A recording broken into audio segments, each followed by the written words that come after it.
untuk retail masuk 100M di saham FCA ini agak gila kayak gitu. Ini terlalu gila menurutku, di luar kewajaran kayak gitu. Jadi karena di luar kewajaran, dia bukan follow lagi gitu. Bayangin dia masuk 100M. Market maker-nya balik badan aja. Buang 200M, 300M. Mati dia gitu. Ngapain saya ikut dia mati? Saya nggak mau mati gitu ya kan. Jadi saya koin lah, 1.500 dia jual gitu ya kan. Dia jual kan jual ke retail. Nah, dia jual ke retail, pengendali jual, aku jual gitu. Gue mati bareng gitu. Gue jual, tapi nanti jatuh. Misalnya kumpulin lagi. Beres kayak gitu. No hard feeling lah. Gitu. Kalau akhir-akhir ini, emang banyak banget retail itu mulai aktif lagi. Nah, gila, retail tiba-tiba mulai aktif. Bahaya nih, harus mulai keluar banget.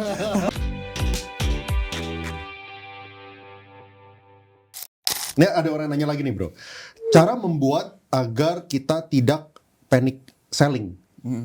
Mungkin maksudnya kayak gini kali, maksudnya kayak ini kalau misalnya gue ngomongin contoh yang baru kejadian ya minggu lalu gitu, kan hari Jumat, Sabtu, Minggu itu kan kita lagi ada di peak-peaknya demo dan juga ada banyak yang menunggangi gitu kan. Betul. Nah kalau misalnya banyak yang menunggangi, kan otomatis foto-fotonya tuh apa yang ada halte yang dibakar lah gitu-gitu kan. Itu kan jadi heboh banget sampai mengambil media attention yang di mana-mana. Bikin panik ya, bikin fear. Fear gitu kan. Dan hari Seninnya itu kan sempat drop dulu tuh. Betul, Ya drop kan? semua ya. Turun semua ke bawah. Walaupun abis itu Rebound kan. Nah, gimana cara kita mengontrol ini? Apakah kita harus panik, kita harus cash out semua atau kayak gimana gitu?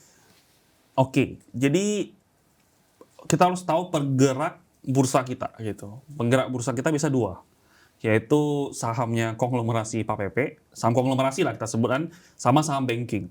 Biasanya saham-saham banking itu sebelum sesuatu terjadi yang jelek terjadi gitu ya kan, mereka udah cash out di luar.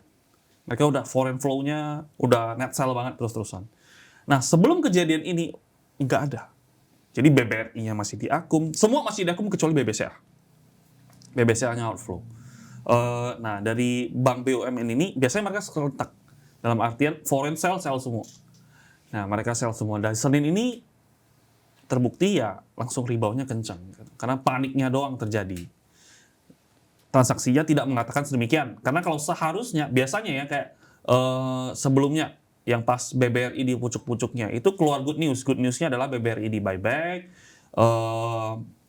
laporan keuangannya all time high, kayak gitu kan. Naik peringkat, terus berbagai news-news bagusnya.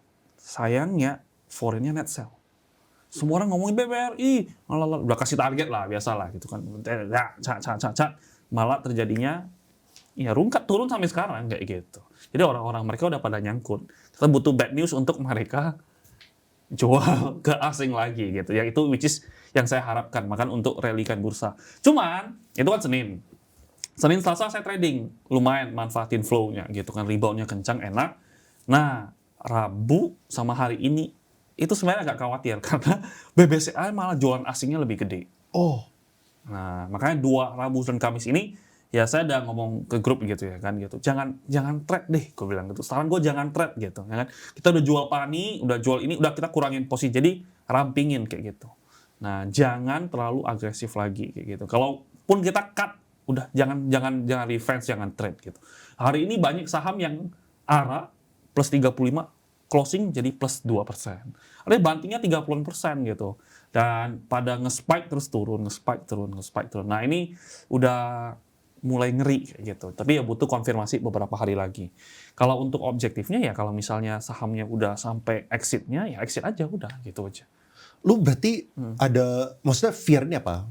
Fear ini maksudnya ada potensi ada potential bad news yang bakal happen di minggu depan gara-gara hari ini tuh orang udah pada exit gitu maksudnya. Betul, asingnya udah mulai exit gitu. Tapi apakah asing itu exit gara-gara mereka mengetahui sesuatu? Pasti. Exitnya kalau exit 100M ya kita ya udahlah kita 100M doang. Ini exit 1T satu hari gitu. Kemarin 2T, 2, berapa T gitu. Waduh, saya khawatir ini kenapa keluar 2,T. Saya harus keluar dong. Dia kan pintar, saya bodoh gitu. Saya ikut aja gitu. Jadi mereka keluar, kelihatan dari hakian semua, running trade-nya hakian terus. Yang naik saham-saham gocap, saham-saham nggak jelas, top gainernya saham-saham nggak jelas. Jadi saya mungkin akan de-risk duluan. Karena the beauty of trading lah ya. Kamu ketika agresif, kamu agresif. Ketika nggak perlu agresif, kamu holiday di luar. Silakan jalan-jalan di luar sampai kamu agresif gitu. Sampai marketnya oke lagi gitu. Karena untuk cari duit itu karena market kita hanya bisa beli doang. Beli dan jual, nggak bisa nge-short gitu ya kan. Makanya ketika dia bull run ikut. Ketika dia turun, ya nggak usah main. Tapi kalau orang bilang, wah lu jago di bull run doang. Ya emang kenapa gitu ya. Make money kan bull run doang gitu. Jadi yang ngikutin aja momennya. Berarti kalau misalnya momen yang kayak gini, misalnya lagi merah-merah kayak gini, lu tuh nggak trading dan lu milih buat tunggu dulu aja sampai the next opportunity gitu. Betul. Karena sangat sayang. Pelajaran penting juga selama beberapa tahun ini yang saya lakukan adalah kapanpun kondisi marketnya saya trading. Nah, which is tergerus. Jadi misalnya cash-nya rally nih sampai puncak gitu. Terkikis. Ketika terkikis kayak gini, satu hilang duit, kedua hilang mental gitu. Nah, kikis, pas dia rebound, ini rebound beneran atau enggak?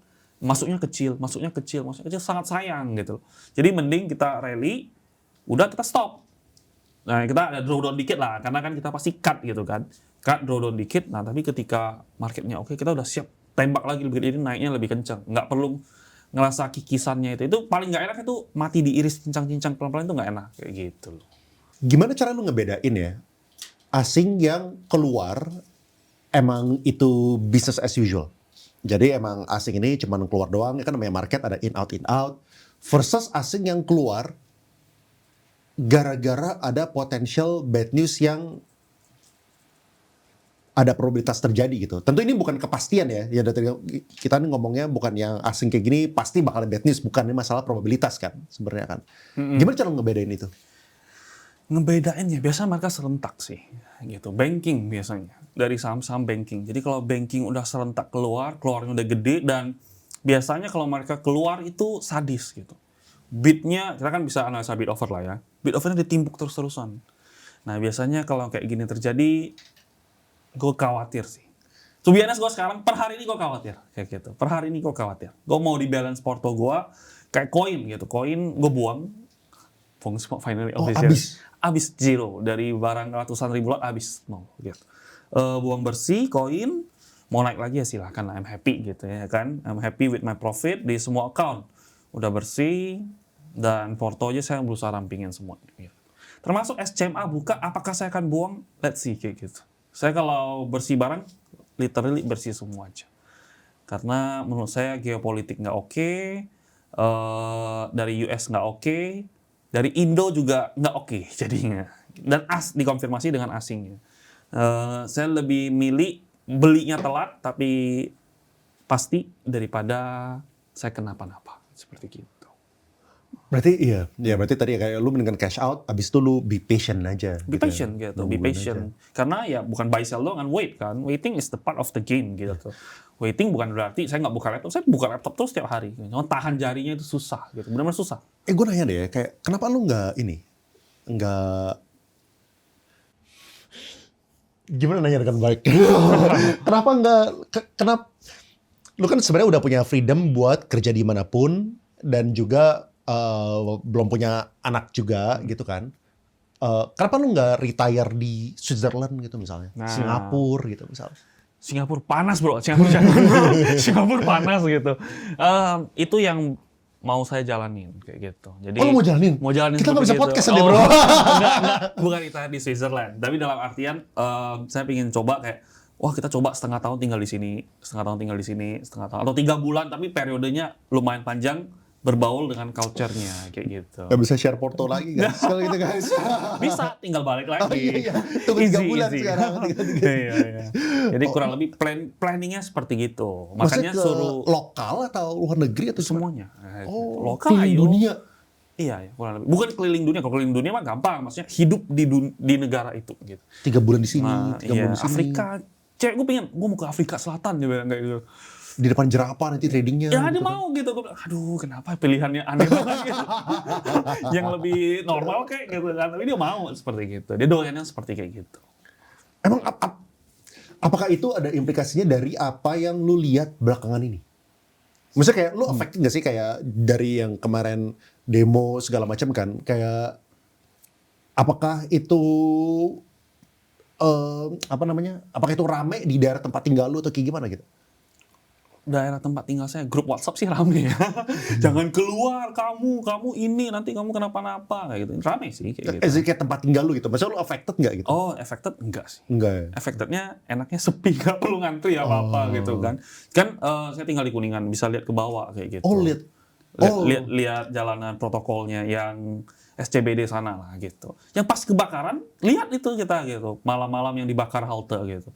Ada tembak air gas gitu. Itu kan malam jam 2, jam 3 kita lihat dari atas seperti gitu. Terus apakah itu menjadi salah satu trigger kenapa lu pengen keluar atau lu enggak. udah dari dulu udah emang pengen? Itu emang cita-citaku gitu. Cuman kan ada cewekku kan yang aku bilang time-nya kan nggak ada. Oh, dia masih kerja Betul. soalnya. Nah, aku bilang makanya saya selama ini ikutin kamu udah berapa tahun. Sekarang ikutin saya 1 tahun aja kayak gitu. 1 tahun aja nggak cocok silahkan kamu balik lagi kayak gitu. Makanya itu permintaanku doang ke dia. Oh. Makanya dia turunin ego, coba ngikutin. Karena untuk keluar 1 tahun, terus kemudian lanjut kerja lagi kan oke, gitu, bisa. Tapi daripada kita udah tua, energinya nggak ada, nggak bisa kayak gitu loh. Risk rewardnya gitu. Gue gak kebayang nanti kalau misalnya dia lagi apply, berapa gaji yang kamu expect? Gaji mah bukan prioritas lah gitu. Yang penting happy gitu. Yang penting dia happy. Wah, kalau misalnya ada bos yang terima karena gitu sih enak sih. Gaji berapa? Yang penting happy. Oh. Ya udah kalau itu kamu nggak usah digaji. Nanti saya akan berikan kamu happy meal. Supaya happy setiap hari. Kolesterol juga ya.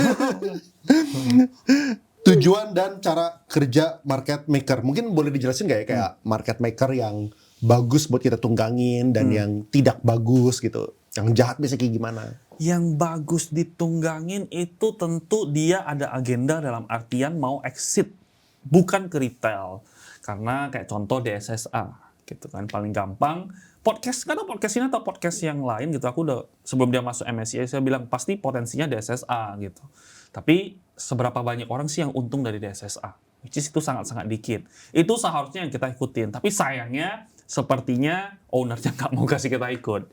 Karena kita lihat bid offernya tuh nggak ada. Gitu. Kamu masuk, bisa masuk berapa sih? Itu susah banget untuk masuk dan susah banget untuk keluar. Dan susah banget kalau misalnya tesismu salah. Nah, jadi sebenarnya saham-saham yang bagus untuk dimasukin itu saham-saham yang mau exitnya ke asing. Tapi tentu harus ownernya nggak pelit. Makanya itu most of the people adalah happy dengan Pak PP. Semua orang bilang Pak PP adalah Papi Yogo gitu ya kan, Papi Prayogo atau Papi Aguan juga masih ada. Ada yang nggak bilang Papi Sinarmas? Nggak ada gitu, karena nggak ada yang untung gitu, nggak ada yang dapat dari DSSA. Lihat SID-nya cuma 4 ribuan, cuma ada 4 ribuan holder gitu. Berbeda dengan brand segala Menarik ya bro, kayak tadi lu bilang misalnya nggak dikasih masuk, tapi apa yang berbeda dari DSSA dengan brand dan dengan apa namanya cuan PTRO, PANI gitu ya? Apa yang berbeda dengan itu? Soalnya kan kalau misalnya kita bilang nggak kasih untung, tapi kan ya emang sepi, kayak kadang-kadang satu tick itu satu lot, kadang-kadang di skip betul, juga betul. gitu. Iya betul. Skipnya bukan satu papan, skipnya berapa papan bro. Gue lihat, gue mau masuk gimana gitu ya kan, gue mau banget gitu. Udah pas masuk MSCI karena kepentingannya jelas. Nah, tapi kan kalau misalnya walaupun kecil pun masuk pun tetap bisa gitu sebenarnya. Betul. Nah, apa yang lu lihat, apa yang membedakan gitu? Nah, karena dia udah nggak early dulu ya gitu, udah rally lumayan tinggi gitu. Fundamentalnya juga ya per PBV, silakanlah fundamental kalian lihat gitu. Kalau penglihatan saya sih bukan yang murah, bukan yang bagus banget gitu. Yang saya takutin adalah nggak bisa exit. What if kalau nggak masuk MSCI? What if kalau salah? Nggak bisa saya jual, mampus dong. Masa saya jadi holder gitu?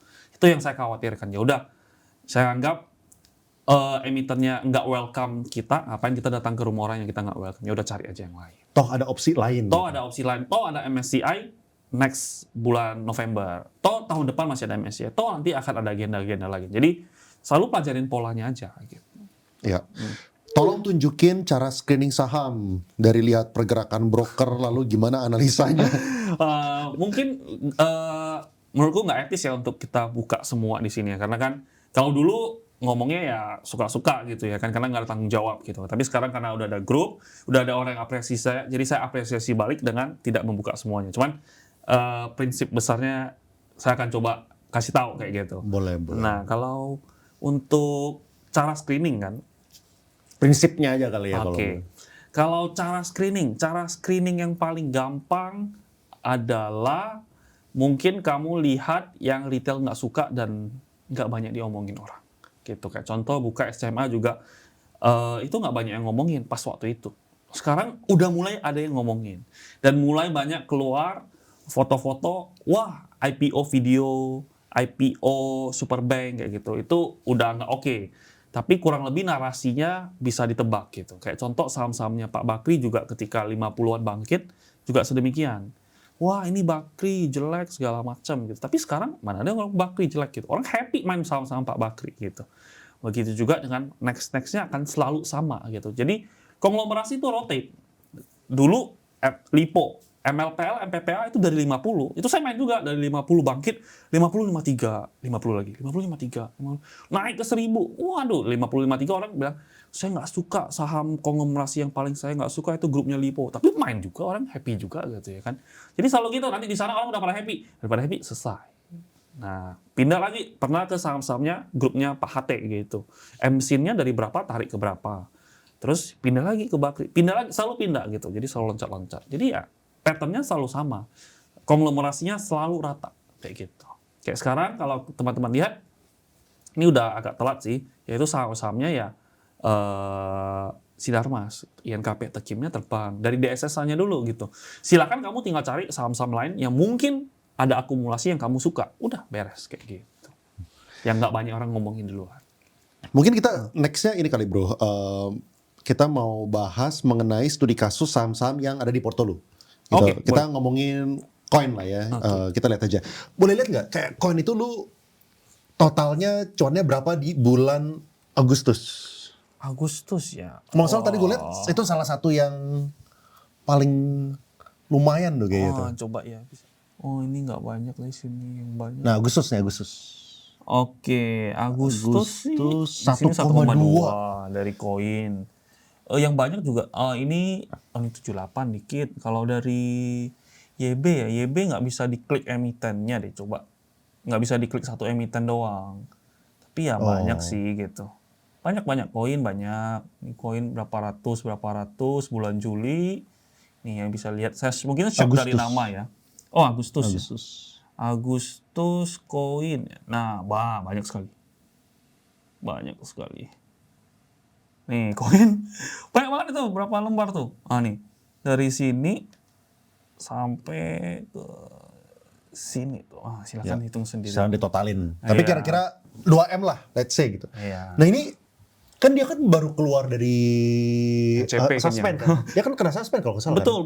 Betul. Kena suspend. Dan dia yang itu kan yang kemarin kita ngomongin tuh yang 45%. Betul. 45% pada Fir kan? 45% Pada Fir. Wah, udah distribusi segala macam. Terus kita ngomongin hajar. podcast. Wah, hajar banyak banget saya hajar CP. Ya berbagai kalau jangan semua sebut sekuritasnya, tapi saya hajarin terus, tampungin sideways, diem gitu 1.500, 1.600 makanin terus. Itu nggak ada yang ngomongin. Tiba-tiba podcast arah naik lagi gitu ya kan, baru arah 2 kali suspend gitu, baru buka Senin turun terus naik lagi. Iya. Gitu. Nah terus kayak waktu kena suspend lu ini gak sih, lu lagi di posisi yang punya banyak waktu di suspend? Sebelum di suspend aku punya total 120 ribuan lot. Yang di XL sama Enggak, YB? semua. Oke. Semua XL YB nggak gitu banyak gitu, karena kan amount-nya jadi amount-nya aku harus fokus gitu. Jadi fokusnya waktu itu CP gitu. Cuman XL YB aku masukin juga gitu. 120 ribu lot. Nah, arah kedua aku jual 50 ribu lot. Jadi sisa 70 ribu lot gitu. Kenapa aku jual? Karena sebenarnya udah 2 kali arah, terus udah ada gebukan-gebukan. Terus saya nganggap, seharusnya besoknya ini UMA. Ternyata tidak UMA, langsung disuspend kayak gitu loh. Ya udah mau gimana lagi. Suspend, baru itu kaget sih gitu, tiba-tiba suspend, swag lah gitu. Market lagi rally dia suspend. Terus waktu buka kan setelah demo kan? Waktu buka sadar bukan bener Iya, saya juga, aduh suspend lagi bisa nggak sih? Dia buka Senin gitu loh. Dia buka Senin kan? Senin, bener pas, Senin. Pas Senin setelah gitu. ini kan? Saya minggunya tuh garuk-garuk gitu, jangan lah, bisa nggak? Jangan buka dulu, next lah gitu. Ya sudah lah, kita terima saja. Seperti itu. Buka kan langsung -10 gitu, baru naik lagi.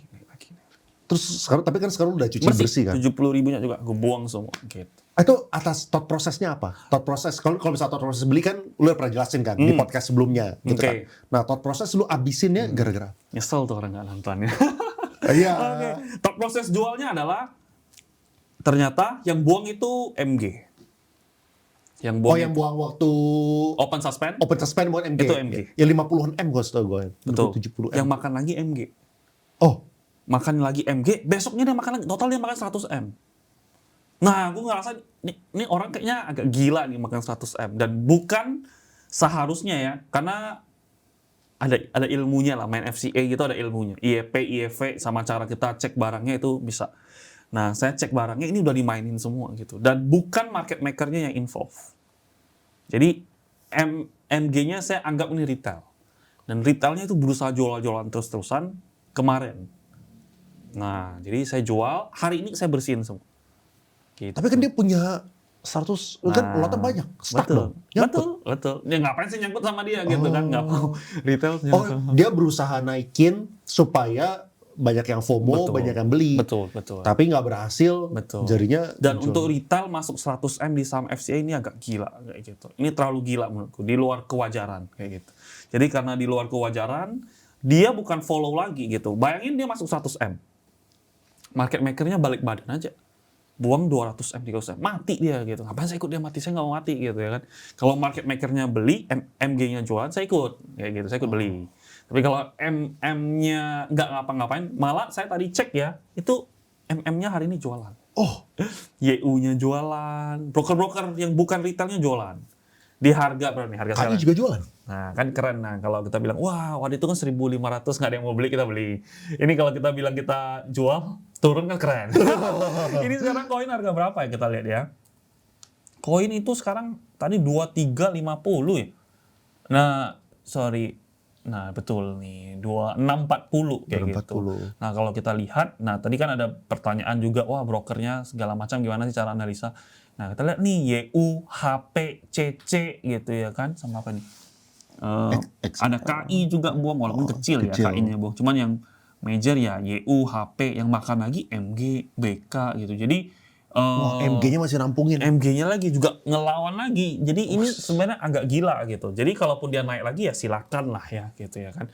Tapi kalau per saya sih saya sudah cukup gitu, daripada profit saya diambil lagi, saya silakan cari yang lain kayak gitu. Iya. Kan sayang kita udah untung, kita balikin lagi. Jangan dong. Iya, Kita iya. udah, kita cash out gitu, kita keluar. Iya. Jadi saya berusaha seperti gitu. Ini udah bahaya, dan biasanya kalau saham FCA itu arah lanjut terus.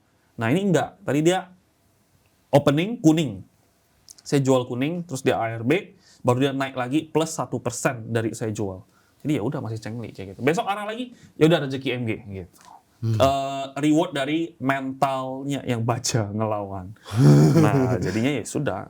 Soalnya ada ini bro, ini ada yang again kita respect segala macam alirannya. Lo ada yang alirannya fundamental, ada yang alirannya ngertiin kepentingannya owner, itu terserah gitu. Ada yang alirannya itu fundamental dan either fundamental atau berharap gara-gara mungkin masuk gede dan sekarang stuck. Gue nggak tahu yang mana. Itu dia nanya kayak gini. Koin gimana kok? Apakah tahun ini nggak bisa masuk MSCI? Ya bisa atau nggak masuk MSCI gitu intinya. Kalau stuck sih enggak lah, ini kan harganya all time high gitu. Tapi kalau misalnya dia dari 100 ke 2.600 ini dia ada stuck, aneh sih gitu maksudnya. Lu sial banget bro, dari 100 ke 2.600 lu kena nyangkut di mana gitu. Kalau apakah dia akan masuk MSCI atau enggak, saya nggak tahu. Oh, gitu. Tapi dia akan berusaha. Pak PP siapa yang tahu? Dia tiba-tiba bisa gagal masuk MSCI. Nggak ada yang tahu. Pak PP aja kaget. Pagi-pagi disuratin gagal masuk. Sakit kali jantung dia. Saya juga nggak tahu gitu. Even Pak PP aja. Even Pak PP aja kaget gitu. Gagal berkali-kali. Iya, bisa bete kali di hari itu. Nah, tapi kalau konteks ini ya saya nggak tahu. Cuma dari price actionnya, saya nganggap rewardnya ya sudah nggak begitu worth it. Cuma lu ngomong kayak gitu, yang gue pengen tekenin ya ke teman-teman. Hengki kalau misalnya ngomong kayak gini, itu berdasarkan price action today. Betul. Bisa jadi Senin dia bilang bagus. Kalau misalnya dia lihat price action-nya atau maksudnya yang beli siapa itu Iya, bisa jadi berputar balik gitu jadinya. Betul. Tapi kalau Senin sih enggak lah seharusnya. Maksudnya tapi agak periode panjang dikit Iya, gitu. iya. Karena kalau seharusnya sih udah nggak begitu bagus gitu. Untuk swing sebentarnya gitu. Jadi ada swing turunnya gitu loh. Iya, iya. Nah, iya. jadi kalau swing turunnya nanti orang pada panik udah jelek, ya saya ambil lagi kayak gitu. Iya. Maksudnya jangan sampai ini diartikan bahwa oh Hengki bilang koin itu jelek gitu misalnya. Bukan Soalnya- permanen. Iya bukan permanen. Iya. Bisa jadi soalnya kan kita kan upload video ini misalnya dalam waktu 3 hari 4 hari gitu kan. Dan bisa aja orang kan nggak langsung nonton semua di hari pertama. Ada orang yang nonton itu seminggu kemudian, 3 minggu kemudian, 1 bulan kemudian. Jangan sampai waktu lu nonton 3 minggu kemudian, 1 bulan kemudian lu bilang kata Hengki jelek gitu. Iya. Nggak make sense dulu, harus ngerti konteksnya. Dan di sini dari tadi kita tuh nggak ada yang ngomongin untuk beli atau jual sama apa. Yang kita kepengen adalah lu ngerti thought prosesnya. Betul. Makanya nonton sampai habis gitu. Pertama itu, dan kedua lo harus mix inilah. Ini gue udah tarik orang yang ngasih edukasi gratis yang gue bingung kalau misalnya gue dikasih rate card gue gak bisa bayar. Gitu. Pokoknya kalau misalnya Hengki datang di sini dia kasih rate card, gue bilang gue give up bro, gue give up. Mobil gue Kalia bro. Udah upgrade. Oh iya sorry. Sebentar lagi si Lion. Udah upgrade. Udah upgrade. Oke. So kalau misalnya diminta rate card tetap gue angkat tangan. Udah ada orang yang ngasih gratis ya kan, ngasih edukasi, pelajarin thought prosesnya. Ya ini bukan call ya untuk jual atau beli. Oke, ada lagi nggak bro yang lo mau sampaikan tentang coin? Kalau misalnya enggak, kita move on ke Bufa. Apa yang mau sampaikan ya? Sampaikannya adalah rasional lah ya. Ini 2000, tiba-tiba kalau ada yang bilang koin 20.000, wah kamu udah nggak rasional lah kayak gitu. Always be rasional dari 100 loh kayak gitu. Iya, orang-orang yang ikut IPO tuh udah naik lebih dari 2000%, hampir 3000%. Betul. Underdog kan yang saya bilang gitu kan. Koin underdog nih di atas CDA pasti gitu. Orang-orang ngebitnya kan hajar all ini tuh CDA kemarin kan. Bener. Ya begitulah. Enaknya cari underdog gitu. Underdog jangan begitu juga dalam kehidupan, cari pasangan juga jangan yang udah segini gitu. Cari yang dari bawah kan seru kayak gitu. Jadi, Lu gitu. mungkin bingung kali ya, kan orang-orang belakangan ini kan ada yang bilang cari pasangan sebagai cewek harus cari cowok yang minimum 1M lah di bank account. Kalau kamu dicari berdasarkan uang mah artinya kamu nggak ada uang, selesai kamunya kayak gitu. Tapi kalau saya diajarin, pasangan saya diajarin juga cari orang nggak ada duit nggak apa-apa. Orang tua kita ajarin kayak gitu. Nggak ada duit nggak apa-apa. Nanti dia mau kerja keras, gitu aja. Kerja keras, siap all out, banting tulang, semua dengan halal. Udah gitu doang gitu. Hasilnya apa? Udah nanti. Tapi kamu akan jauh lebih nikmat. Kayak gitu. Gini bro, ini kan kalau misalnya gue pengen berusaha, lu coba lu imagine ya. Kan lu kan mau married dong sebentar lagi. Betul. Kan fiancé soalnya kan. Misal lu punya anak, cewek, anak lu gitu kan. Ceweknya, anak lu ini yang cewek kalau misalnya dapat pasangan yang nggak punya duit, kere, tapi dia ini hard worker, Oke. lu welcome gak? Welcome. Lu welcome. Welcome banget Lu gitu. nggak punya minimum. Oh lu minimum sekian ya baru Nggak ada boleh. anak laki-laki sini ayo kita bareng. Nah, gitu. Malah seru dong kayak gitu kan. Karena hidup itu kita mau naik nggak mau turun. Jadi kalau udah turun naik enak. Tahu dua-duanya rasa. Jadi bisa bagi saya ya gitu ya kan, bisa benar bisa salah gitu. Bisa menghargai keduanya. Tapi kalau naik doang kan nggak mau turun. Kalau turun ngoceh-ngoceh gitu. Malah mandang rendah ke orang yang bawah. Jadi saya lebih happy orang yang hidup di dua sisi gitu. Ketika hidup dua sisi, oke, you deserve to talk dua sisi. Jangan kamu hidup satu sisi, kamu ngomongin dua sisi kayak gitu. Tapi kan ada kayak gini bro, misalnya ya. Misalnya dia hard worker. Dia hard worker, dia rajin ya kan, mau fight, tapi kan belum tentu dia bisa sukses secara materi ya. Maksudnya ya. Oke, mungkin ya dia kalau hard worker tapi kurang smart lah ya gitu. Jadinya nggak bisa nemukan kliknya kayak gitu. Ya that's our job as a parent misalnya gitu ya kan, ya help them gitu loh. Lu kayaknya kurang gini deh. Lu kayak gini deh. Kayak maksudnya bantu berpikir kayak gitu. Jadi ya seru lah kayak gitu. Jadi kayak gitu. Kalau duit doang sayang hidup kayak pakai duit doang gitu ya kan, sangat kasihan karena banyak hal itu tidak bisa beli pakai duit. Loyalty itu nggak bisa dibeli pakai duit gitu. Kayak kamu ngomong berapa banyak sih yang DM cewek gitu kan, dia kok kenalan dong gini. Oh banyak yang DM lu kayak gitu? Banyak Oh, banyak yang DM gitu. Luar biasa. Banyak yang DM. Cuman ya kita loyalty-nya mahal kayak gitu. Jadi kalau orang bilang, mungkin duit saya nggak lebih dari banyak orang lah, duit saya masih biasa aja gitu kan. Cuman kalau Pas-pasan lah hidupnya. Makanya kita hidup tuh pas-pasan kata Hengki kalau misalnya nggak banyak ya. Ya pas-pasan beli Ferrari, pas-pasan beli Lambo, pas-pasan naik helikopter, pas-pasan 3 bulan ke Jepang. cukup. Cukup, Nah, pas ya kan. tapi kalau saya selalu tanya balik ke orang, kalau kalian di saya belum pasti kalian bisa melakukan apa yang saya lakukan gitu. Tapi jadi amount of money-nya oke lah kamu menang, tapi kalau in term of experience sama mental saya berani ngadu kayak gitu loh. Karena prinsip saya juga saya boleh kalah ganteng, boleh kalah uang, semua boleh kalah, tapi mentalku bijinya harus kuat kalau aku sebutnya gitu. Titanium balls. Gitu. Titanium balls gitu. Mau apa? Ayo sini, mau hajar, ayo lawan gitu, berani gitu. Asalkan rasional kitanya. Gitu. Percaya sih dari 10M balik ke 0 Gitu. bisa fight back naik sih. Percaya bro, percaya. Bufa bro, oke Bufa. Oke. Thought prosesnya, boleh ini ya, gue agak lupa. Lu thought proses beli Bufa kemarin apa ya? Bufa tuh lu Juli udah ada Bufa? 80-an lah. Gitu. Kamu tuh di berapa sih? Sebelum Gua nggak Juli ngikutin. gitu. Sebelum Juli Sebelum bahkan. Juli gue udah Oke. main gitu. Bufa di 80-an. Itu Bufa kenapa? Transaksinya bagus. Ada broker-broker aneh yang kumpulin terus-terusan. Retailnya buang. Terus kita tahu. Pada nggak tahu sih waktu itu gitu kan. Pada Happy Hapsor kan taunya raja. Ratu. Nah, dia raja tiba-tiba keluar ratu. Artinya apa? Artinya ada kepentingan dong gitu. Maksudnya nggak kucuk-kucuk saat lapangan parkir segini tiba-tiba buka lapangan parkir sebelahnya. Nggak mungkin gitu. Pasti mau buka ekosistem lainnya gitu. Nah, sama halnya dengan kayak gini. Apalagi sih sahamnya Pak Happy Hapsoro, Raja, Ratu, Mina, Bufa kayak gitu. Mina, Bufanya rencananya mau raih issue. Ada RUPS dan segala macam. Ya udah saya nebak aja gitu. Transaksinya bagus, nebak mungkin potensi narasinya apa. Ya udah price in, oke, kita masuk kayak gitu. Simple itu doang kayak gitu. Boleh lihat nggak lu Bufa di bulan Agustus berapa kira? Saya main di sini nggak ya? Saya nggak tahu deh saya main di sini atau enggak. Saya mainnya di CP karena waktu itu kan belum ada ini. Oh, Ini malah saya trading kecil-kecil doang. Coba tapi lihat ada nggak ya? Kita lihat. Bufa ada nggak ya? Kecil dong, cuma 9 juta. Berapa nih? 100. 100 Bukan 9 juta bro. Oh sorry. Nggak sekecil itu lah. Oh 97 juta. Terus Iya. kalau misalnya di YB apakah ada ya?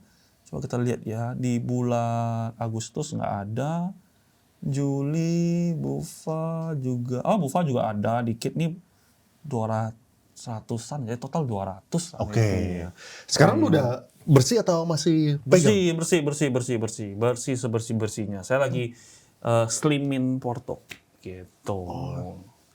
Terus mau tanya Ko Hengki, tahu saatnya TP itu gimana ya? Apakah selalu ada target persentase tertentu? Saya nggak pernah ada target presentase. Saya targetnya Contoh adalah kan misalnya kayak Bufa gitu, kayak lu jual lagi gimana, teknis jual lagi gimana? Oke. Kenapa saya jual ya? Satu, karena saya takut sama market overall.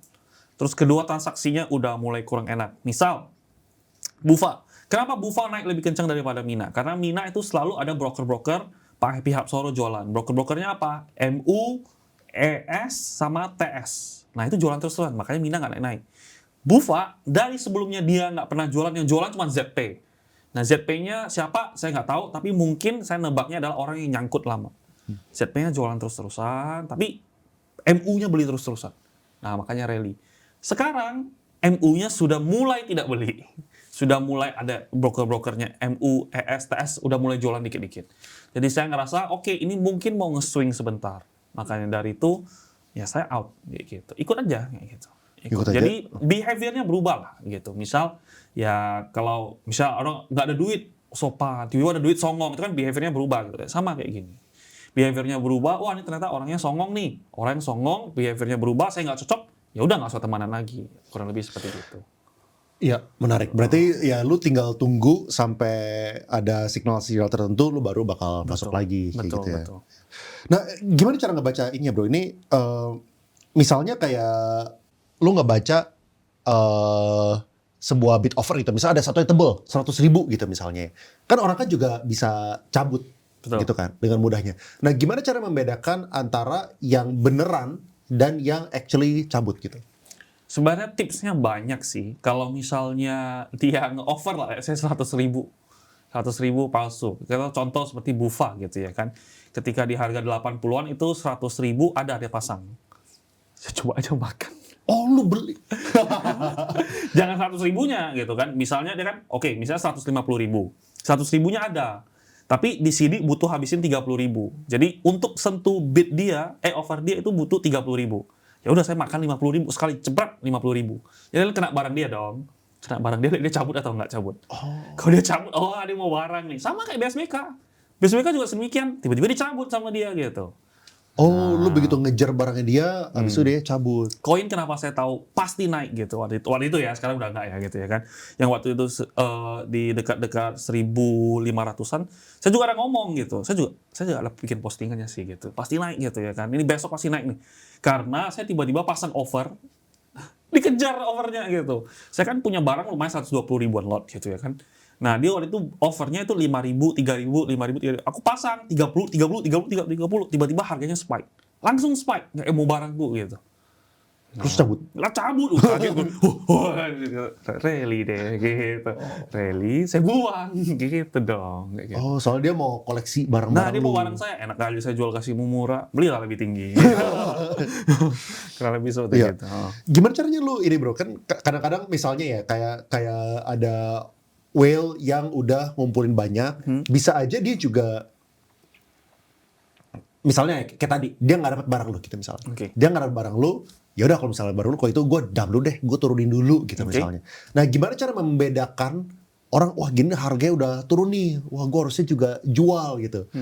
Lawan kayak orang yang ini dia jual cuman buat ngasih fear sedikit tapi dia pasti bakal buyback lagi nih gitu. Gimana cara bedainnya? Seharusnya biasanya kalau case yang benar adalah dia tidak cheap kayak gitu. Dalam artian kalau dia buang, dia mau turunin orang gitu ya kan. Dia buang ya, itu pasti ada yang beli dong. Yang beli siapa? Ya kalau dia buang saya, yang beli retail lebih parah lagi gitu. Mending sama saya gitu. Kalau saya sebagai MM saya mikirnya seperti itu karena saya daripada kasih ecer nggak bisa terukur. Ya mending saya satu orang ini aja. Dan kalau misalnya dia emang benar mau usir saya gitu kan, dia dump terus, ya saya dump juga, udah beres. Gitu. Jadi kalau misalnya kayak gitu, dia jadi nggak make sense buat dia, soalnya sama-sama rugi jadinya. Betul. Jadi Sama-sama mati. Gitu. Betul. Kalau dia misalnya, saya koin lah 1.500 dia jual gitu ya kan, dia jual ke retail. Nah dia jual ke retail, pengendali jual, aku jual gitu, aku mati bareng gitu, aku jual, tapi nanti jatuh, misalnya aku beli, aku kumpulin lagi, beres kayak gitu, no hard feeling lah kayak gitu. Mati Gitu. bareng gitu. Mati ya. bareng. Suicide. Gitu. Jadi akan sangat mahal kalau misalnya dia tuh pengen ngusir lu dengan cara kayak gitu. Betul. Lus, semua lus. Lus. Which is ya yang namanya MM nggak mungkin mau seperti itu. Agenda dia besar gitu. Dan ya kita kan ngomongin, waktu itu aku ngomongin, wah ini kayaknya ada sesuatu, mungkin targetnya MSCI gitu. Tapi sekarang udah banyak orang ngomong koin MSCI, aku udah mulai takut. Kayak gitu, udah nggak lampu hijau lagi, udah lampu mulai kuning seperti itu. Iya. Emang teknisnya di belakang layar ya, gimana caranya si Wells ini naikin barang, misalnya kayak contoh BSBK, atau misalnya kayak koin itu. Misalnya dia hajar ke atas. Kan hajar ke atas kan, dia makan barangnya terus kan, makan terus dia naikin. Karena ujung-ujungnya dia juga harus jual. Betul. One day kan. Betul. Nah, kalau misalnya udah beli di sini, terus berarti dia harus expect ada retail yang nangkep berarti. Betul. Market maker itu paling takut adalah sahamnya nggak diikutin orang. Itu dia paling takut gitu. Jadi dia berani makan, dia naikin, tapi kalau nggak ada partisipasi dari retailnya, dia itu pusingnya bukan main karena nggak bisa exit sama sekali gitu. Karena kalau kamu lihat ya, perhatikan semua rata-rata saham, dia tuh naiknya rata-rata 200%. Tapi dia nggak untung 200%, dia kan jualnya ke bawah gitu. Tapi ya, let's say lah, bisa dapat 70%. Itu udah which is bagus banget kayak gitu. Nah, tapi kerja kerasnya banyak, tarik 200%, 70% gitu. Kalau konteks misalnya dia tarik 200%, nggak ada yang mau ikut, dia kan pusingnya luar biasa. Dia kan tarik lagi gitu. Dia tinggal pilihannya dua, dia udah aduh gila aja, langsung tarik lagi. Dan kalau Gimana caranya buat meningkatkan partisipasi retail? kasih orang untung. Itu wajib. Kasih orang untung. Kayak misal ada konglomerasi yang tadi saya sebut gitu ya kan. Saya nggak suka konglomerasi ini dan ini gitu. Karena banyak retail banget rugi gitu. Jadi dia akan naiknya sangat-sangat sulit gitu. Dia naik harus ada news. Kalau dia nggak ada news naik, market nggak akan suka gitu. Tapi kalau Pak Pepe, dia IPO nggak perlu dia naikin, semua orang beli all in semua. gue jual obligasi, gue tembak IPO, semua kan melakukan hal gitu. Kenapa? Karena Ya. semua orang rata untung dari Pak PP. Jadi ya meningkatin partisipasi retail, jawabannya adalah retail harus kasih makan di luar gitu. Kasih makan digemuk baru disembelih biasanya kayak gitu. Makanya udah gemuk kita kabur kayak gitu loh. Makanya saya kabur koinnya, saya nggak mau main lagi kayak gitu. Gimana cara lu nentuin titik take profitnya? Ketika semua udah nggak oke sih. Semua udah oke. Semua orang udah ngomongin. Jadi lu nggak pernah punya ini ya, kayak gue ini targetnya tuh 20%, ya kan? Enggak. SL-nya berapa? Lu nggak peduli pernah. gitu? SL saya selalu target. SL selalu ketat gitu. SL selalu ketat, kalau kecuali tesis ya. Kalau Moonstock biasanya sih range-nya saya kasih agak lebar sedikit gitu. Karena kalau Moonstock itu based on tesis. Kalau trading based on ya price action. Kalau misalnya udah nggak oke ya kita SL. Tapi kalau profit saya nggak pernah tahan gitu loh. Mending saya kurang untung. Maksudnya nggak maksimal untungnya gitu ya kan. Tapi dia ada bisa ayun lagi gitu. Tapi kalau stop loss harus disiplin kayak gitu. Iya. Ini ada yang nanya kayak gini. POV Hengki terhadap Koleon sampai bisa turun gunung. Rayuan maut apa yang tersentuh? Rayuannya adalah Bro Leon bilang trading investasi ada dua sisi lah.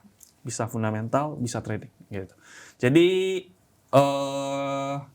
di capital market semua kungfu itu bisa dipakai artinya. Jadi kayak bela diri lah ya, nggak taekwondo doang yang paling benar, tapi taekwondo, jujutsu segala macam itu ada. Jadi dari sini aku pingin jadi bagian yang trading. Bagian tradingnya. Dan saya pingin ngasih tahu trading itu nggak scam. Iya. Trading itu bisa make money gitu. Banyak teman saya juga trading make money gitu, miliaran, cuma mereka nggak mau muncul kayak gitu. Iya. Ini gue bilang iya dengan full conviction, soalnya ada beberapa orang yang kita tahu lah trading volume-nya juga di atas 1T. Nggak muncul, nggak mau sharing, nggak mau ngajarin, nggak mau ngajarin, boro-boro masukin 10M buka porto. Ya makanya kalau misalnya lu pikir ada gitu ya, coba kenalin gitu. We'll be very happy to learn from him juga kalau misalnya ada, ya kan? Iya. Makanya kayak gue apa ya, dan gue rasa banyak dari teman-teman lumayan appreciate juga ajarannya, ya apa yang lu sharing. So mungkin orang yang udah pensi di market kali ya. Jadi kalau misalnya orang dari pensiun, udah nggak punya kepentingan buat nyembunyiin kungfu-kungfunya lagi.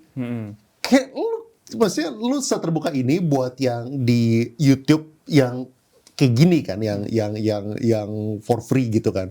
Makanya gue nggak tahu gitu, nanti gue harus belajar 5 harinya kayak gimana gitu kan. Soalnya kayak kebanyakan orang lah ya, kayak dari pengalaman gue, mereka tuh pasti reserve beberapa kungfunya buat mereka sendiri. Soalnya mereka masih hidup dari trading gitu misalnya kan. Yang kungfu tertingginya lah atau enggak 20% supaya lu jangan sepinter gua gitu kan. Tapi saya kayak gila kan nggak buka semua, telanjang-telanjangnya loh, dibuka loh. Ya justru kita harus ketemu orang yang lebih pintar dari kita dong. Jadinya bisa jadi partner. Kan itu yang seru gitu ya kan. Betul. Nah, jadi ngapain?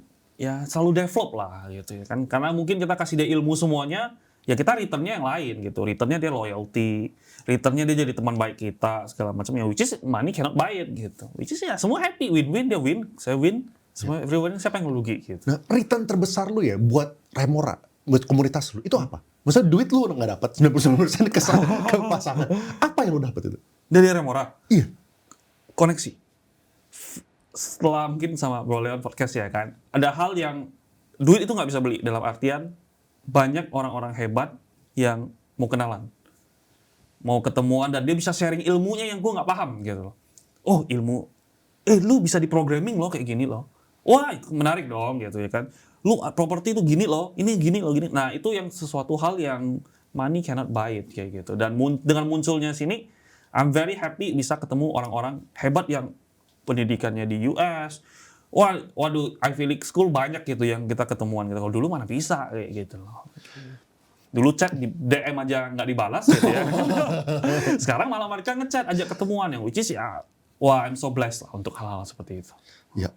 Cuman gue bisa sangat totally relate sih dan mengerti sih, soalnya ya mungkin salah satu yang bikin gue semangat overpost ini ya networknya emang jadi gila sih. Iya benar. Maksudnya gue dulu mana bisa mikir bro, kayak bisa datang Pak Mahfud, Pak Ahok gitu kan. Besok kayak ya makanya yang buat gue tuh orang-orang aneh lah gitu, misalnya kayak Andrew Susanto gitu kan, menurut gue orang aneh juga. Ada manusia kayak gini, gue juga bingung gitu. Termasuk kayak Hengki. Jujur buat gue Hengki itu manusia aneh. Buat gue Hengki itu tidak masuk akal. Tidak masuk akal. Tidak masuk akal. Soalnya apa ya? Buat orang yang punya portal segitu dan trading segitu untuk mengajar dan happy untuk ngajar, sulit bro ketemunya, sulit. Soalnya tadi kan kalau misalnya lo kasih gue rate cut bro, gue bingung beres kayak gimana. Gue mau jual balik tuh si Lion juga masih nggak bisa. Oke, cara bedain XL, XC dan broker retail lain itu oke, gini. Cara bedain XL, XC dan broker retail lain itu dipakai bandar sama retail beneran, itu gimana caranya? Imposter atau nggak imposter lah Oke. gitu ya kan. Paling gampangnya adalah behavior gitu. Misal retail beli berapa lot sih? Berapa duit sih gitu. Kita mikirnya gitu aja. Retail ada nggak sih sekali beli itu 10M gitu ya kan? Nggak make sense retail beli 10M gitu. Karena untuk di capital bursa saham itu untuk orang yang di atas 1M trading itu dikit banget. Surprisingly itu dikit kayak gitu. Rata-rata cuman karena aku ada ngobrol ke beberapa sekuritas, rata-rata berapa sih orang top up gitu ya kan? 10 juta, 50 juta, kayak gitu rata-rata. Dia bilang kalau mau put average dari semua kamu tarik deh gitu ya kan, berapa? 50 juta dia bilang. Below 100. Artinya kalau di atas 100 seharusnya udah oke gitu. Cuman dia bilang dia sadar kalau akhir-akhir ini emang banyak banget retail itu mulai aktif lagi. Nah, gila retail tiba-tiba mulai aktif, bahaya nih, harus mulai keluar banget. Baru kepikiran gitu kan. Oke, kalau bandinginnya ya kayak gitu. Misalnya saya XL gitu ya kan. Sekali siapa sih XL makan FCA gitu? Siapa XL makan 10.000, 50.000 gitu kan? Ya hitung aja itu imposter. Kalau sekali mungkin oke lah, mungkin ada duit. Tapi kalau berkali-kali gitu, itu nggak masuk akal seperti gitu. Karena bisa pindah broker. Yang XC pura-pura gitu kan. Betul. Enggak, pasti pindah broker dalam arti misal aku beli pakai HP Heran Putih. Oh iya. Aku transfer ke Ngerti. langsung dijual kan? Iya, bener. Pura-pura retail gitu kan. Pura-pura retail, XC, gitu. gue XC loh, gue XC gitu. Malah bisa di-track, kayak gitu. Bisa Iya, banget iya, di-track. Bagaimana cara bedain fake walls versus real bit offers tadi udah dijelasin ya. Intinya dihajar sama dia. Dimakan 50.000 lot, lo jadi tahu. Halo bro, di Remora Trader, apakah diajarkan secara detail untuk bisa screening saham mandiri? Oh, detail. Very detail. To me is very detail. Kamu mau apapun, semua aku bisa cerita. Berarti lu tuh bukan signal ya sebenarnya. Oke, sinyalnya itu sebagai study case gitu. Jadi saya doyannya itu, ini loh. Sekarang sih belum mulai gitu ya kan, tapi udah sering ku unofficially start. Cuman kalau udah mulai, Maksudnya unofficial itu apa sih? saya kasih terus gitu. Karena mereka nanya terus gitu kan. Saya nggak expect ada wave yang masa gitu banyak lah gitu ya kan. Tiba-tiba pada antusias. Jadi aku kasih terus gitu, kasih materi. Oh, lu harusnya itu berarti 22 September itu seharusnya baru mulai saat itu. Betul, saya hitung dari sana 1 tahun. Oke. Nah, tapi dari sekarang jadinya ya 13 bulan lah, itu bonus lah gitu, bonus. Mereka apresiasi, ya early lah, mereka early kan kita harus appreciate. Jadi detail, aku kasih semuanya, terus sinyal untuk study case, kayak gitu. Ini contoh gini loh, karena kan butuh study case dong gitu. Kalau ngajar doang, ya ngapain 1 tahun kalau gitu kan, justru ngajarnya itu 5 hari gitu, let's say 1 minggu, 2 minggu lah gitu ya kan. Sisanya kita study case. Jadi berdasarkan market hari ini apa yang terjadi, lo kasih studi case-nya based on hari ini gitu maksudnya? Bisa jadi kayak gitu. Semua lah, bisa emiten, next BUFA-nya apa, next coin-nya apa, ini IPO-nya kita hitung nih barangnya gitu. Misalnya IPO kan semua bisa dihitung, lot-nya semua bisa dihitung gitu. Jadi ya semua kita akan cari next coin-nya apa, next ini. Kenapa? Karena tesisnya gini. Cuman ini ya masanya terlalu besar ya. Jadi nggak bisa saya kasih kita kan harus responsible untuk pilihan kita gitu, karena amanah kan, kita dikasih amanah kan. Jadinya saya lebih senang saya ngajarin full, saya kasih kasus-kasusnya, tapi saya nggak akan sebut emitennya. Saya akan sentil terus-terusan. Ini loh ciri-cirinya gini loh, ciri-cirinya gini. Ada nih, silakan kalian cari gitu. Kalau mereka cari, mereka dapat, silakan mereka keep, karena rewardnya mereka nyari juga kayak gitu. Oh, lu ngasih hint-hintnya, betul. ya lu suruh mereka cari. Betul. Karena kalau enggak, nanti di spike naik. Ya, kalau yang makan kita aku mau buang kan nggak enak juga kayak gitu. Jadi win-winnya menurut saya segitu untuk per sekarang. Pekerja kantor nggak mungkin sempet trade ya. Berarti kalau misalnya ikut Remora harapin swing moonstock. Iya, saya lebih jawabnya gitu. Karena kalau trading, volatilitasnya tinggi, kayak gitu. Cuman kalau misalnya nge-moonstock itu jauh lebih oke untuk orang-orang kerja. Seperti gitu. Lebih tenang lah, lebih tenang. Cuman moonstock ini nggak selalu ada kan? Nggak selalu ada. Jadi mungkin kalau misalnya bisa dibilang ya, lu punya kalender misalnya ada 12 bulan. Ada waktu-waktu periode-periode di mana kayak misalnya yang sekarang lagi merah, banyak fear segala macam, lu nggak trade. Nggak trade. Gitu kan. Terus ada momen-momen di mana yang lebih sering adalah lu trade, tapi ada momen juga yang moonstock gitu ya. Betul. Jadi lu ada 3 inilah ya yang Betul. fase ini. Jadi fasenya ya kita selalu ikutin market. Kalau marketnya lagi nggak bisa trade, kita nggak trade.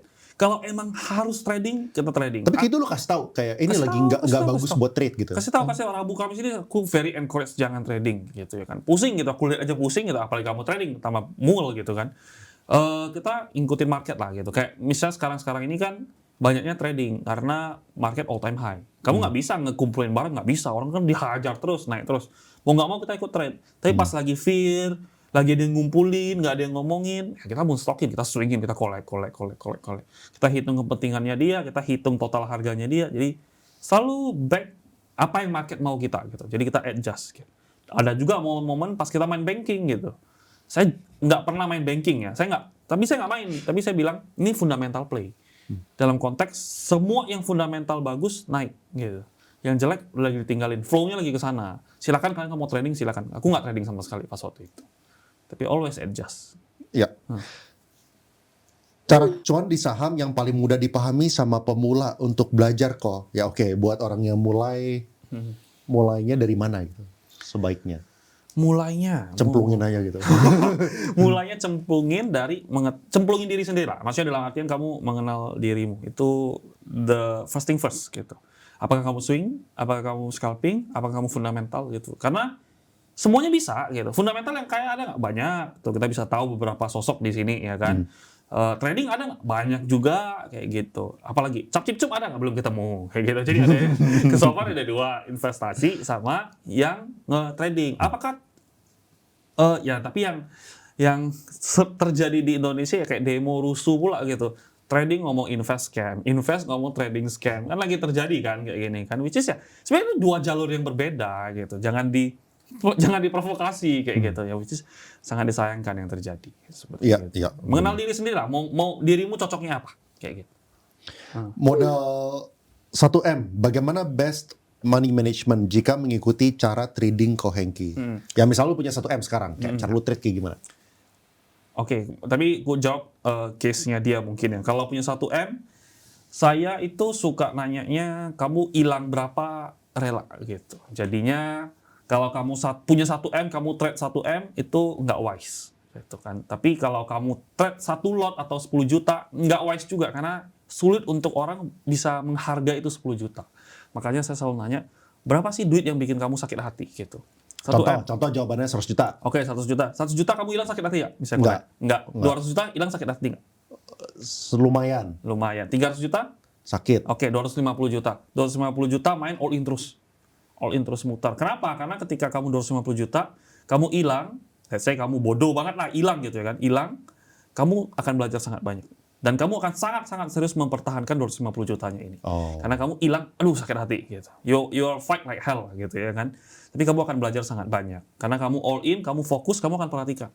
Jadi saran saya itu, pakailah duit yang kamu siap hilang, tapi kamu hilang, kamu nggak kenapa-napa. Yang which is dalam konteks ini 250 juta, silakan kayak gitu. Kalau duitnya udah ada, skill itu selalu mengikuti.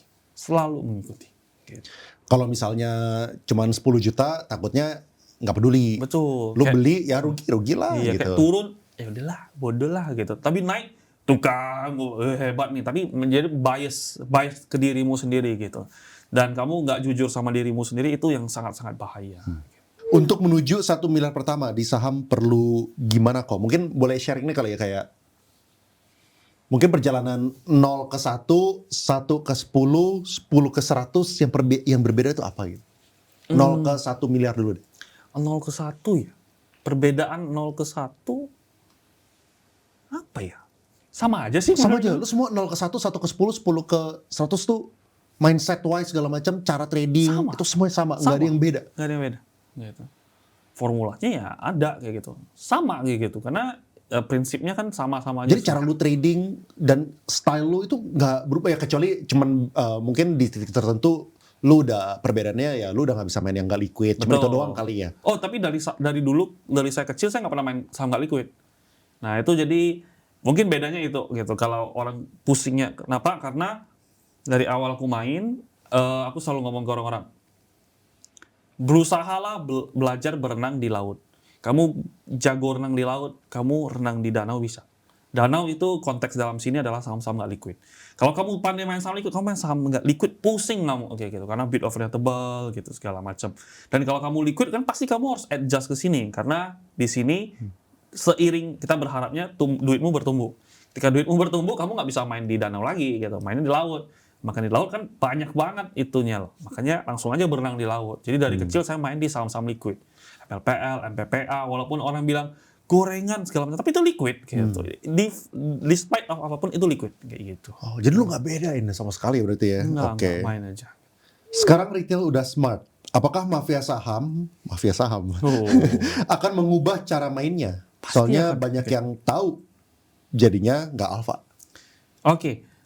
Berubah cara mainnya pastilah. Kita selalu adjust gitu. Dulu pas zaman sebelum Covid itu kalau offer tebal orang tuh takut semuanya. Tapi naik.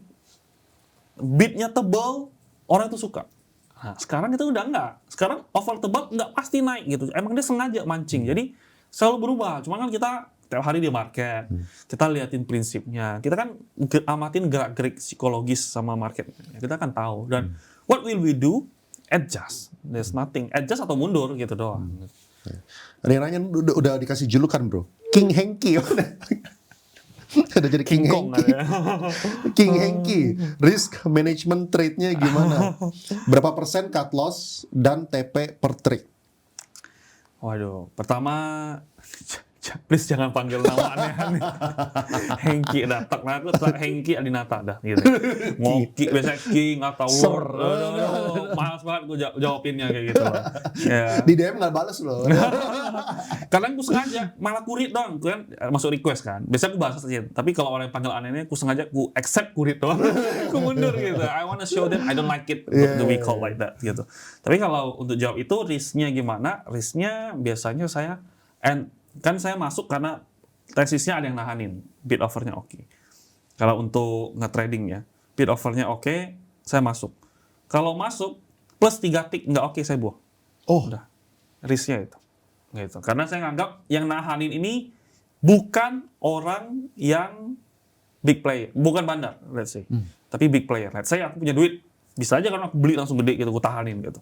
Tapi aku nggak bisa naikin harga. Nah, jadi saya nganggap saya cut. 3 titik saya cut. Gitu. Tapi kalau rally, biarin aja. Gitu. oh, itu di setiap saham lu kayak gitu atau? Betul. Maksudnya apakah kita bisa bilang berarti kan lu kan ada beberapa yang merah-merah kan?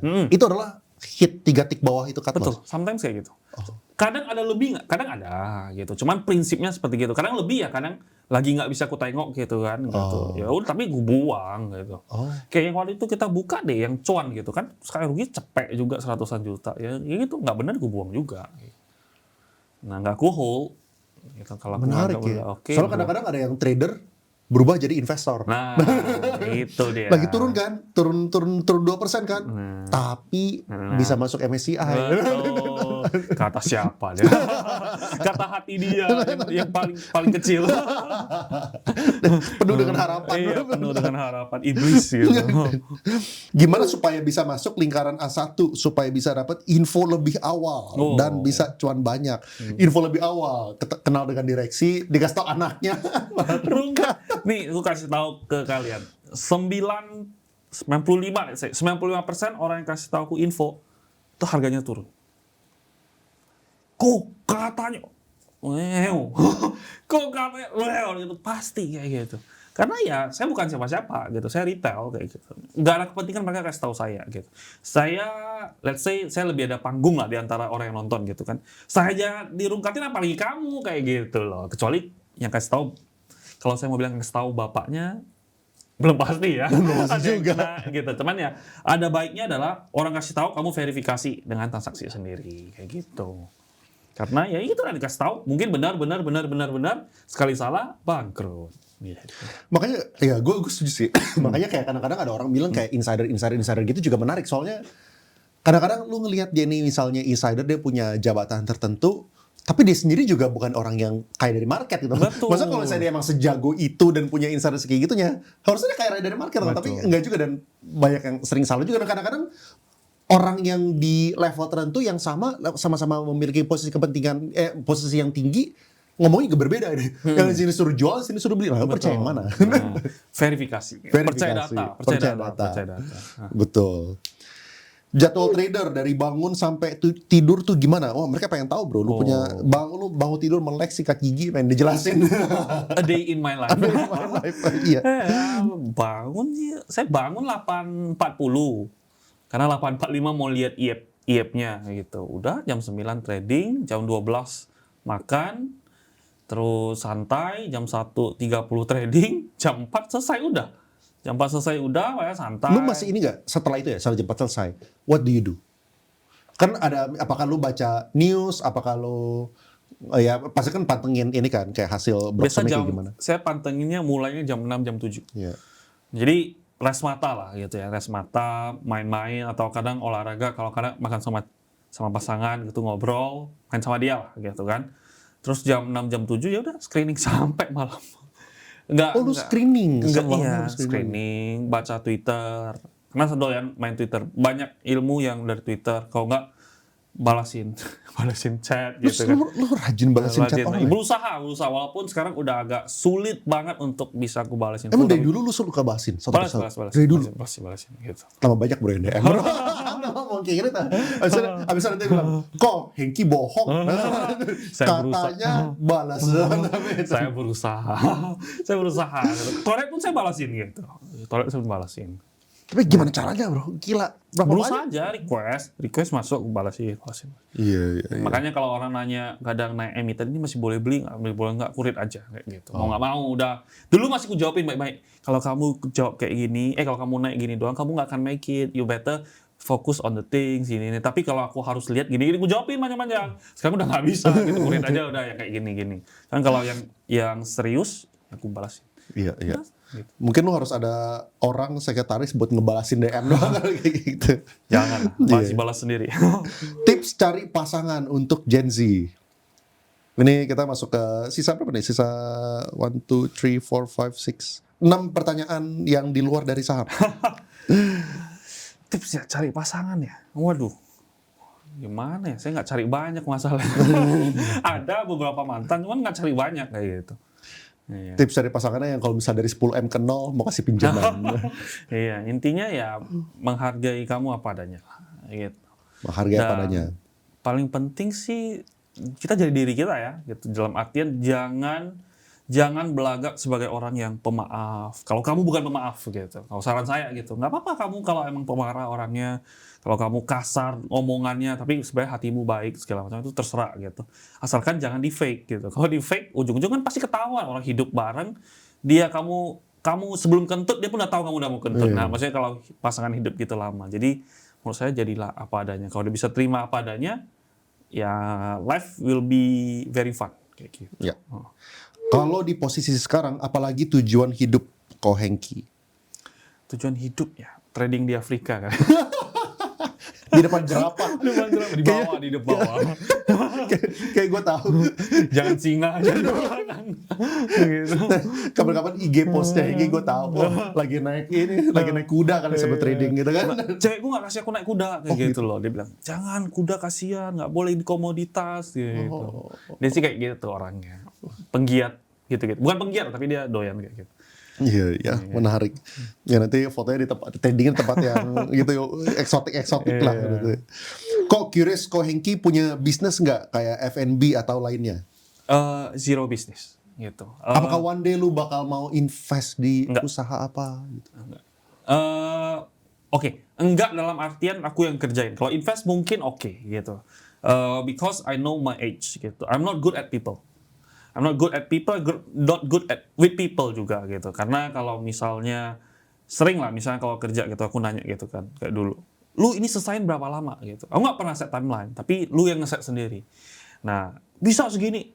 Nah, kalau misalnya dia ini nggak kecapai, langsung ku cut. Gitu. Nggak basa-basi cut gitu. Ya, lu aja maksudnya omongan lu loh, kecuali gue yang nge-push, bisa lah. Karena, nggak reasonable. Tapi ini lu yang ngomong gitu. Jadi, terus aku ngomong nggak pandai filter basa-basi gitu. Jadi kalau ngomong suka nusuk gitu loh. Jadi nggak semua orang terima. Jadi aku takut daripada aku ditusuk mati karena perkataanku. Jadi kalau untuk kerja sama dengan orang, work with people, atau harus ngatur orang, I better kayak gitu. Tapi kalau misalnya invest lu open. Oke, very open gitu. Misalnya invest dalam artian, aku taruh orangnya ini aku percaya banget gitu. Aku lihat ada potensi, invest, udah biarkan dia yang running semua. Lu punya ini gak sih kayak certain sektor yang lu tertarik gitu? Misalnya, kalau misalnya lu di finance lu harus investasi sekuritas gitu atau yang lain-lain. Enggak sih, enggak ada. Enggak. Open lah, Lu very lebih open. lihatnya ke Gitu. orangnya. Orangnya gitu, karena kayaknya orangnya yang running bisnisnya. Banyak kok bisnis contoh bisnis makanan lah. Banyak kok makanan yang nggak hidup gitu kan. Tapi banyak juga yang hidup. Kenapa? Orangnya, ownernya inilah, ownernya sampai kerja lah gitu. Jadinya ya orang sih. Gitu, Orangnya. orang. Ya. Kalaupun gagal ya kita kenal karakternya. Jadi teman baik kan seru juga gitu. Benar. Hype-nya kok 50 trim nggak kemarin? Trim. Trim. Jujur, trim. Tapi dari sebelumnya 40, 47 udah nge-trim kan? Udah nge-trim. Nah, 50 dia itu gue nggak trim 50, aku trim 48 lagi gitu. Jadi Iya. range-nya masih 44 sampai 48 lah jadi naik gitu range gue trim. Gimana pendapat Koheng terkait plasma XPL? Oh, plasma ya. Aduh. Oke, kalau plasma itu stable coin ya gitu. Narasinya mungkin akan mengarah ke sana. Gitu. Jadi two things yang ku invest adalah Hyperliquid dan plasma. Nah, gitu. lo. Plasma masih harga bawah sekarang. Nah, Gitu. ini gue mau wakilkan kalian. Boleh beli sekarang Koheng. Saya masuk nggak sebanyak Hyperliquid. Jauh banget. Hyperliquid, jadi Hyperliquid access 100% ku masuk. Aku kan buang sebagian. Nah, sebagian dari sebagian ini, sebagiannya aku masuk plasma. Enggak. Sebagiannya dari sebagian ya. Ya, gitu. Jadi masih oke kayak gitu. Terus 2 pertanyaan lagi. Outlook market Q4 2025. Lu peduli gak sih sama outlook itu? Enggak. Itu biasanya enggak gitu. Perlu di depan mata aja gitu. Sekarang aja baru masih September udah mikir Q4. Gitu. Jadi kita lihat depan mata aja deh gitu. Kalau orang tua suka bilang, lu batu depannya belum loncat, lu udah lihat tujuannya kayak gitu. Ngapain gitu? Ini lewat dulu gitu. Baru mikir ujung gitu. Lu day per day aja berarti liatinnya. Hari per hari gitu. Enggak hari per hari lah, tapi per periode kayak gitu. Kalau Apa tuh? Week? depends lah. Sampai satu event ke satu event. Misalnya event sekarang, today kita kan jam 4 setelah market aku langsung datang, belum cek marketnya. Tapi seharusnya asingnya jualan lagi gitu, dari gebukannya. Tapi kemarin jualan asingnya gede, Selasa gede, Senin gede, Jumat gede, BBCA ya aku ngomongnya. Jadi seharusnya udah 5 minggu straight gede. Nah, seharusnya BBCA juga ya sudah jebol support lah, let's say gitu kan. I'm quite worried gitu. Jadi per event, kalau misalnya dia masih jualan segini, saya akan berusaha kurangin sampai reda semua. Atau main di saham-saham yang nggak relate ke IHSG. Kalau relate ke IHSG bahaya, karena ketika algoritma asing sell, dia sell terus. Dia nggak akan peduli, dia akan sell terus-terusan. Jadi sahammu mau sebagus apapun pasti kena dampak. Pertanyaan terakhir. Tips cepat kaya. Nggak ada lah tips cepat kaya. Gitu. Tips kaya. Tips kaya kayak kalau misalnya lu ngelihat ke belakang dan lu refleksi dari kehidupan seorang Hengki gitu yang dulunya mungkin masih kerja sebagai profesional, impiannya beli mobil apa ya lu? CR-V itu impian lo. Sekarang kebablasan. Nah, kira-kira apa yang mengakibatkan lu bisa mencapai ini? Dan lu pasti lihat juga kan orang sekitar lu itu belum mencapai sana. Apa yang beda? Fokus, sangat fokus. Kalau selalu bilang gitu ya, I'm so lucky kalau aku ketemu di bidang ini. I'm so lucky ketika pertama kali ku enter, buka RDN, lihat market, I like it. Gitu. Bukan I like it, I love it. Even when market turun, even when Porto turun, I love it. Gitu. Jadi I'm so lucky kalau mencintainya dan fokus ke satu itu doang. Dan banyak tawaran, ini hanya bisnis nggak akan mau gitu. No, fokusin. Karena jadi kalau cara kayanya adalah kenalin diri sendiri, sukanya apa, fokus ke sana kayak gitu. nggak akan gini. Tapi seru. Jadi kayak naga bener. Mana naga berdiri terbang kayak gini. Pull nanti ini. Gitu. Kan gini ada wave-nya dong kayak gitu. Enjoy, very enjoy kayak gitu. Fokus jawabannya. Jadi enjoy the process itu paling enak. Kayak cerita dikit aja. Pasangan saya gitu kan. Dulu pas kita naik TJ, kita naik motor. Naik TJ lama, pindah naik motor. Beli motor sendiri. Upgrade Honda Beat. Pindah Honda Beat, kita akan tetap ngerasa, wah nggak enak nih naik motor, akan mau naik mobil lagi. Padahal dulu kita berharap banget naik gitu kan.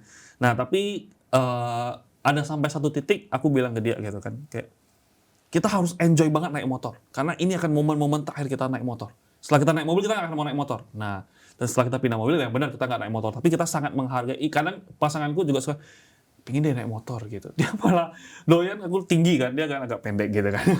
Dia suka nyetir jadi malah, gue gonceng lu deh gitu kan. Malah doyan feeling kayak gitu. Jadi prosesnya enak tapi TJ kadang juga kita bilang, kadang dia juga bilang, ih kangen deh naik TJ, kita naik TJ keliling nggak jelas. terus sekarang naik TJ?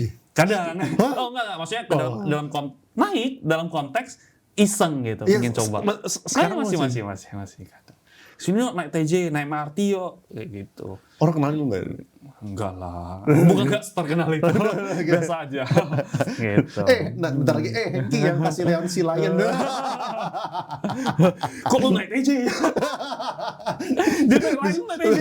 Bisa kasih orang lain si Lion kalau naik TJ. Iya, benar lucu kayak gitu.